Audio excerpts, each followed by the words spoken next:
Hello, everyone, and welcome back to the PPL Season 2 Coach Interviews. I am Goldoa Dragon, and this time I am so excited to be joined by one of, if not my best friend in competitive draft, Darya, coach of the Minneapolis Meowskaradas. Would you like to introduce yourself? Hi, it's me, Darya. What he says is true. That is who I am. We're also really good friends. So just a little bit of behind the scenes. Everyone randomized who they were supposed to interview, just to make it fair and to make sure that everyone had an opportunity to interview whoever. And it didn't seem like it was going to be biased towards anybody specific, except one person, and I specifically requested to get the chance to interview Darya for this league because this is a huge deal, and congratulations, Darya, for making it into the PPL main league for the first time. This is a huge league and a huge jump for you. So genuinely, are you excited to be here as a part of this? I'm ecstatic. I'm really excited. I'm like getting a chance to like play with some people whose videos I've watched for a few years. So like this is very exciting. Yeah, so walk me through, what has your draft league career looked like? You know, your history, just how you got to this point, both content watching and consuming it, as well as, you know, your own content and how you've kind of gotten to where you are in the PPL. So it's funny enough, I got into Draft League because of Nuzlocking. So I followed this podcast called Blastburn Radio, was a huge fan, and they hosted a showdown Draft League that was towards the tail end of Gen 7, and that was my first taste of doing a Draft League, and my first ever like showdown Draft League with like 30 people in it. I went undefeated in the regular season and made it all the way to the championship and lost. So I was immediately hooked. I was like, this is awesome. I want to do this more. And yeah, it's just been history since then, I guess. I didn't start doing Wi-Fi until Gen 8, but I've been really enjoying myself. It's a lot of fun. Yeah, so I guess just a little more about sort of your Wi-Fi experience, since this is a Wi-Fi league. Have you done any DLC 2 leagues yet, or is this your first one to This is my first one. Okay, yeah, but you have done Scarlet and Violet. Yeah. Okay, so do you have any thoughts about DLC 2, like the changes, the moves, the reintroduced mons, the new stellar type, like anything that you feel like is going to dramatically change from your experience from early Gen 9 meta? I feel like Gen 9 was already very offensive, and I feel like the power creep has somehow gone up from the start of the meta. It's even more crazy now. Like before, I feel like in earlier Gen 9 team building, you could get away with like having like some more Stallymons just as like some support pivots, but now I feel like you have to basically have like 5 or 6 just offensive threats at all times for every build. Otherwise, you just lose. Like the second you give up that momentum, you just lose. So it's terrifying. So many threats. Do you have a preferred playstyle generally? I mean, historically, both in like pre-Gen 9 and now, has it changed? Has anything adjusted about that with this new meta?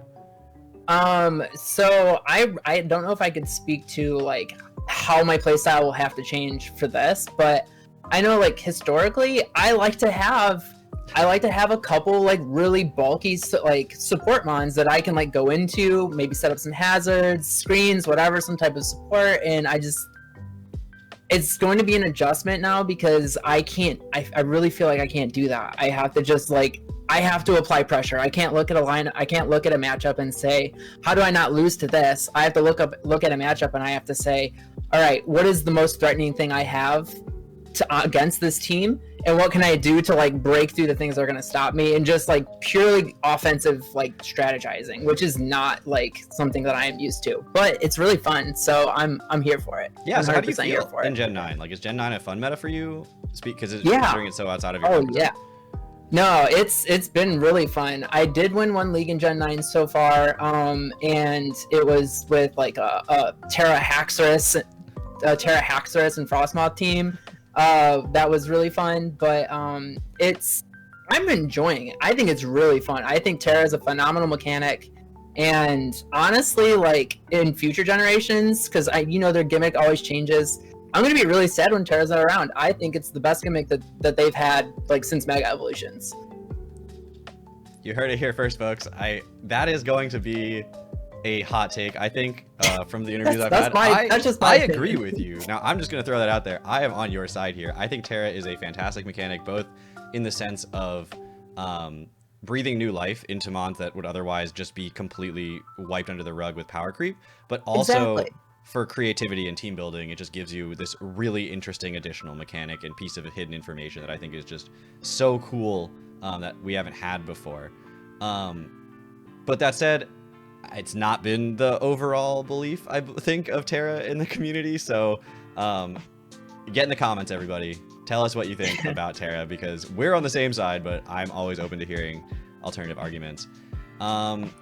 Okay, so you're in the PPL. This is a big deal. What does your content look like? Why should, and you should, everyone go down into the description and click on your link and subscribe to you? What makes you like worth watching in this league? I think the thing that makes me worth watching is that I am very expressive when things happen. Like when bad RNG goes that my way, I will freak out, and people seem to enjoy watching that. When I do good, or when something good happens, or when I have like a fun set, like unique set, I get extremely like hyped up when it works out. Like I will like be jumping up and screaming at the camera and stuff. Like it's a good time. It's high energy, except when it's not. I don't know. Like I like the whole chill vibes thing, but like I get really, really excited when things work out, especially when it's like a crazy set that you like don't. Sometimes you build crazy sets and you don't expect them to work, and then they do, and you just feel like invincible. And I want everyone to know that I'm invincible in that moment. So if you had to close your eyes and you picture like one moment of your draft league career, what is your favorite moment in your draft league career of all time? In my draft league career? Yes. Oh gosh. Okay, I got one. So I host a showdown league. It's MDDL. I host the showdown league, and the second season I went to the championship game, and I won the match, but only because of a rock slide miss on a terrible switch. I should have got punished so hard, and I won on that rock slide miss, and I lost my goddamn mind. You would have thought I just won the lottery. Like it was way over the top, and I know it's not like, oh, I like big brained this big play. No, I got super fucking lucky, and I won because of my luck, and it was beautiful. I loved every moment of it. That moment hurts me deeply for multiple reasons, because I lost my first championship match ever on a Draco miss, but also because I helped your opponent prep in that match. Yeah, I know. We had prep for that switch. We had prep for that moment. We knew that was the answer, and we were so ready for it. And 10% of the time, it doesn't work every time. So thanks, Rock Slide. But yeah, it's a fun moment. And again, for anyone, go down into the link, into the description, click on Darya's channel, and go watch some of her old content, because she's right. She is incredibly expressive. She is always hyped, and it is super fun to watch. And also, sometimes she plays the saxophone. Not related to Pokemon, but that does happen sometimes. Sometimes. Yeah. So is there anything, so we've talked a lot about like the positives here and like what, the exciting moments in your career, but is there anything that you feel like you're going to do to improve upon previous play or improve upon your previous draft league experience in this season specifically? Something new that you're going to bring to the table here? I don't know. That's tough. I don't know if I'm going to bring something to the table as much as just like, there are lots of high level like players in this league, and I want to be a sponge. I want to like learn as much from all these people as I can. I'm reaching out to way more people than I usually when I'm in a draft league, I have like 2 or 3 people that I like to reach out to. You're one of them, and I'm like, hey, can I get some help with prep? But like with this, like already with this league, like I'm not gonna spoil anything, but like already with this league, I've like reached out to way more people than I usually do for help, and I'm like, I don't know, it's been really fun because I'm getting to like interact with people more and like get to know more of the people in the community, and it's just like that's it. I'm just gonna bring like a very open-minded like student mentality where a lot of these people have proven like they can do the thing, and I'm like the new kid on the block, I gotta prove that I deserve to be here. So I'm gonna take this advantage to learn what I can and try to prove myself. Speaking of all these coaches in the PPL this season, and again, if you want to know anything more about them and you're watching this video, they're all in the description, so go check all their links out. But for you, Darya, who is the scariest coach that you're going to face this season? Or not face, just like in the league? Okay, that's a tough one. I think I have two answers for this, and I know everyone basically says the same thing. But like, Addison is terrifying. She is absolutely frightening. And my other answer is Vepsis. I played Vepsis in a showdown league, and I played him twice, and I'm pretty sure he stomped on me both times. So like, both of those people I know that I faced this season, and I'm just like, it's scary. It's intimidating for sure. But like, I guess, does that drive you? For me, that's like a huge motivator. It's like in those matchups where I am the underdog, or I am like facing somebody I know is just incredibly good. I just drive myself to perform like as well as I possibly can. How do you feel in those matchups? Oh yeah, no, you're absolutely right. It's an opportunity to prove myself. It's like, for me personally, I know if I can go into a match against like someone who I've never beaten, and I can win that. If I win that match, that's personal development. That's growth. You know, that's a protagonist moment. So I'm like, I like, that's what I use that as motivation too. Like, I am going to be hyper motivated to try and win those matches, and I'm gonna try and bring like some crazy sets and try and catch people off guard. Well, I think in 2023 was the first time you beat me in a match, so you're really clearly going upwards in this. In Gen 9 has been a really good meta for you in general. Okay, I have two questions, and they're not related, but they are both just about Pokemon. The first one, if you could have any Pokemon in real life, which one would you choose and why? Oh, easy question. Gigantamax or Beetle, so I could hop in that spaceship and just fucking fly away into space. No one will ever see me again. I'm just gone into space. I like that your real life answer is like, I'm just gonna become a space person and just like leave. Goodbye. Yeah, I'm just gone. I'm just gone. I'm in the stars. If you need me, I'll be on like a moon of Saturn or something. And the follow-up question is completely unrelated to that, but it is of all of the Pokemon that are reintroduced this gen, or like through the DLCs, or brand new to the like existence here, is there any Pokemon you really think is going to stand out in this new DLC 2 meta? You haven't played it before, so it's obviously just like a way too early prediction, but like, what is the best Pokemon to be reintroduced in the DLC or to come out as a result of the DLC? The best Pokemon to be reintroduced? I don't know. I feel like, I mean, Deoxys is right there. I feel like that's a pretty obvious answer. I don't know. I feel like I've seen a lot of people using Superior pretty well in interesting ways. I think that'll be an interesting one to see now that it's been reintroduced. I think as far as some of the new Pokemon that have been added, basically just like, you know, the new Paradox forms and stuff. Oh, actually, you know what? Let me revise my. I think the most terrifying new Pokemon that's been added is Archaludon with an asterisk in Rain, because that Pokemon is absolutely frightening. That thing is like one of the most terrifying things I've ever seen.